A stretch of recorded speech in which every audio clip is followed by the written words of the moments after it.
4 वो ऐसी चीज़ें जिनसे आप हमेशा कैंसर से बचे रहें, वो 4 अल्लाह ताला की नेमतें बताता हूँ।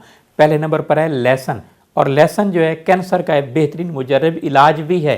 काल रसूलुल्लाह सल्लल्लाहु अलैहि वसल्लम कुलु सोमा व तदबू बही फ़इन्ना फ़ीही शिफ़ाउन मिन सबईना दा।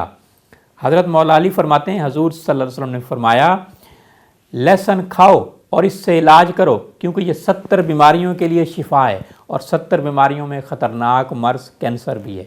दूसरा, हल्दी का इस्तेमाल करते रहें, आप कैंसर से बचे रहेंगे। तीसरा, तरफला का इस्तेमाल करते रहें। तरफला जिसे हरड़ बहीड़ा आंवला कहते हैं, हफ्ता में 1 मरतबा सफ़ूब लीजिए, आप कैंसर से बचे रहेंगे।